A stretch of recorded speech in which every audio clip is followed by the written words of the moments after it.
Bem-vindos às Pfizer Talks. A convivência entre o público e o privado na saúde nem sempre é simples ou fácil. E para nos explicar melhor como estes dois mundos coabitam, temos connosco o Dr. Rui Diniz.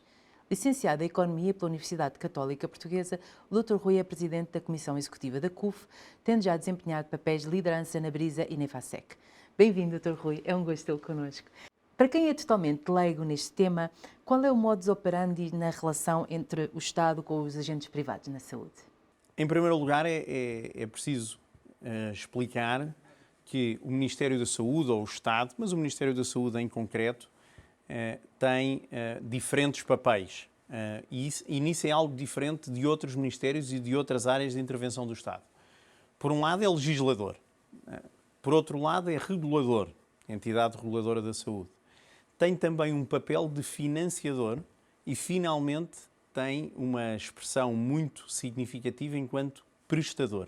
Portanto, o Ministério da Saúde tem, de facto, um âmbito de atuação bastante alargado, em que, em algumas circunstâncias, quando se relaciona com os prestadores privados, é legislador e regulador, noutros casos é financiador, e em algumas circunstâncias faz a mesma coisa que nós fazemos, porque o SNS tem um papel de prestador com muitos hospitais que é muitíssimo relevante.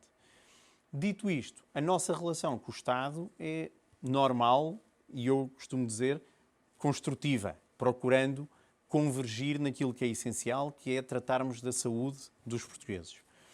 Temos tido, ao longo do tempo, a necessidade de ir interagindo com o Ministério da Saúde e com o Estado nas suas diferentes competências. E parece-nos absolutamente essencial, e é um desafio enorme que o Ministério da Saúde tem, conseguir destrinçar em cada momento estas diferentes responsabilidades, que as pessoas percebam em cada momento qual é a responsabilidade com que estão ocupadas nesse instante, porque, caso contrário, tudo começa a ficar mais complexo. Parece-me que temos evoluído nesse sentido, na diferenciação de competências, na diferenciação de responsabilidades, e nós, privados, também temos sabido gerir isso e gerir essa interação de forma adequada. E podíamos falar um bocadinho mais desse equilíbrio que estava a referir entre o Estado como responsável, como prestador, como responsável por zelar e prestar serviços de saúde, e o Estado como financiador de acesso, muitas vezes também dos cidadãos aos grupos privados, nomeadamente o exemplo, por exemplo, às vezes na diminuição das listas de espera e, portanto, também como financiador direto.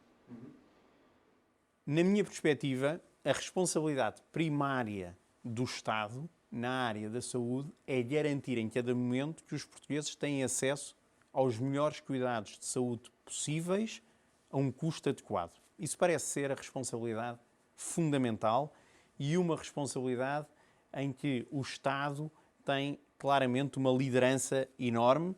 É isso que o nosso modelo define, que a saúde é primariamente financiada por impostos que todos pagamos, e, portanto, o Ministério da Saúde e o Estado têm uma responsabilidade fundamental em garantir que esses impostos são devidamente usados para que toda a gente tenha acesso.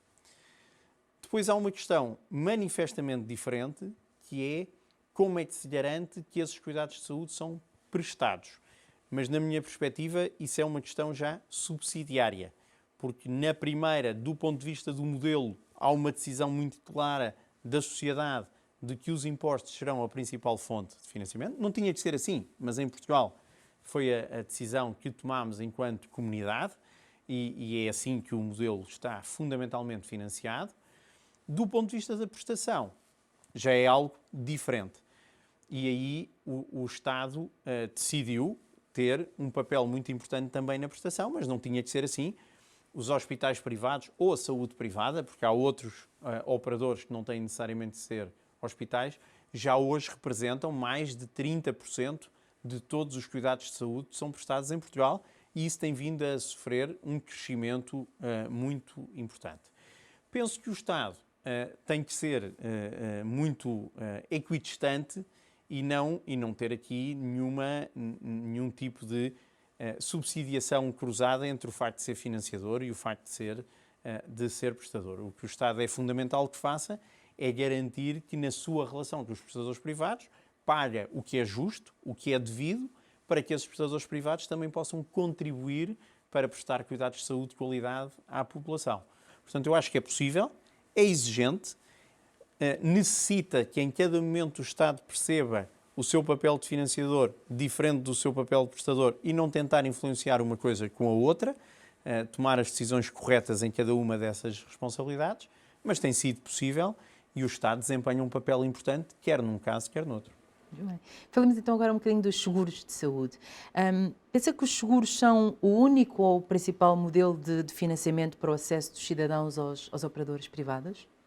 Os seguros são, sem dúvida, um financiador muito importante. No caso da CUF, nós temos cerca de 65%, portanto, 2/3 do nosso financiamento é através de seguros.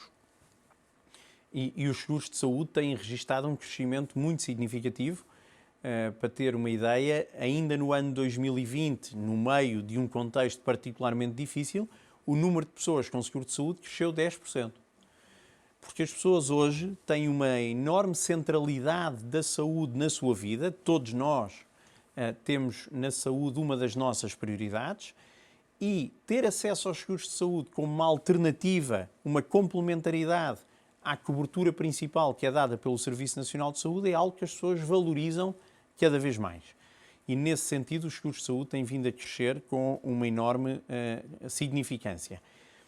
Nós temos 2/3 com seguros de saúde, mas os subsistemas públicos, nomeadamente a ADSE, mas outros subsistemas de menor dimensão, representam, no nosso caso e no setor, diria 20% a 25%.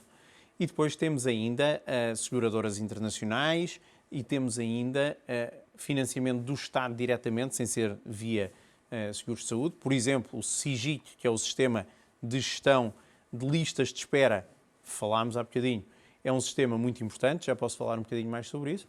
E depois as pessoas, do ponto de vista privado e particular, também elas financiam e nós ainda temos um conjunto importante de pessoas que financiam a sua saúde em ambiente privado dos seus próprios meios, sem nenhum sistema de financiamento alternativo. Doutor Rui, já que nos falou de saúde digital, quais é que pensa que são neste momento e serão no futuro os principais fatores de diferenciação entre os grupos privados em Portugal? Ou seja, como é que um grupo privado como a CUF se pode diferenciar versus os demais? Nessa perspectiva vou falar na minha visão para o desenvolvimento da CUF e como é que eu penso que a CUF se pode diferenciar. Nós temos um ponto de partida privilegiado. A CUF tem uma história de 75 anos, é um grupo português com muitos anos de atividade, nasceu em 1945. É muito interessante perceber, num tempo em que todos falamos muito de sustentabilidade, da necessidade das empresas estarem orientadas à comunidade, o Hospital da CUF, em 45, nasce de um grupo empresarial que sente que era importante ter um hospital para os seus colaboradores, portanto, numa lógica clara de sustentabilidade, de preocupação com todos os que aí trabalhavam, e daí que se chama Hospital da CUF. CUF era o nome da empresa e do grupo industrial que disse: eu preciso ter um hospital para servir as nossas pessoas. Isso é muito interessante, completamente à frente do seu tempo, em 1945. Temos uma história de excelência que vem desde aí e, portanto, isso é uma base de partida, uma marca que, com uma raiz portuguesa, com valores muito consolidados, mas quando olhamos para a frente, na nossa perspectiva, aquilo que nos diferencia são 2 ou 3 fatores muito claros. Em primeiro lugar, a pool de talento que a CUF tem. A CUF tem hoje mais de 4.300 médicos, praticamente 2.000 enfermeiros, pessoas com muita experiência, um grande empenho e ligação à CUF, que, na nossa perspectiva, são difíceis de igualar em Portugal. Portanto, temos aqui um conjunto de recursos humanos, de pessoas, médicos, enfermeiros, auxiliares, técnicos, que constituem um fator de diferenciação. Porquê? Porque, na perspectiva da CUF, aquilo que nós queremos ser enquanto prestador de cuidados de saúde é um prestador de cuidados de saúde orientado à diferenciação e à qualidade. Há outras estratégias. A nossa é muito estar naquilo que é mais diferenciado, naquilo que é mais complexo. Estar também em tudo o resto, mas sermos capazes de prestar cuidados de saúde aos nossos doentes que sejam da maior qualidade e da maior diferenciação possível. Daí uma aposta fortíssima na oncologia, uma aposta fortíssima nas neurociências ou em tudo o que é cardiovascular. Porque são áreas que nós vemos no futuro com muita prevalência e onde nós queremos ter uma presença muito clara e muito forte. Nós somos hoje o 6º maior diagnosticador oncológico em Portugal. Temos aí uma presença muitíssimo relevante. Temos mais de 1.200.000 pessoas a virem todos os dias à CUF, todos os anos à CUF, e isso é também um fator de diferenciação importante, e queremos estar naquilo que é mais diferenciado e que é mais complexo. A outra área que, na nossa perspectiva, nos pode diferenciar bastante é o investimento em tecnologia e a ligação da tecnologia às pessoas. Portanto, não a tecnologia per se, mas a capacidade de conjugar o talento de que lhe falei com esta intensidade tecnológica, seja do ponto de vista dos equipamentos, seja do ponto de vista da inovação, mas também na humanidade, na ligação do talento à tecnologia. Parece-nos que isso pode fazer uma enorme diferença. 2 pontos finais de diferenciação. Para esta lógica de desenvolvimento que nós queremos ter, nós estamos muito apostados numa ligação forte à academia, numa relação com as faculdades de medicina a nível nacional, porque isso nos parece que puxa pela qualidade da prestação, sobe o nível da forma como tratamos os nossos doentes e, portanto, a ligação à academia para nós é muito importante. Finalmente, algo que eu penso que nos distingue é uma lógica de gestão em rede. Na CUF, nós procuramos cada vez mais que a rede funcione de forma integrada, que as clínicas falem com os hospitais, que os hospitais estejam a trabalhar articuladamente, e isso é algo que eu penso que é muito diferenciador da forma como a CUF está no mercado. Muitíssimo obrigado, Dr. Rui, por ter partilhado connosco a sua vasta experiência. Aprendemos imenso hoje. E obrigado a todos por terem estado connosco em mais uma edição das Pfizer Talks. Vemo-nos de novo em breve. Fiquem bem.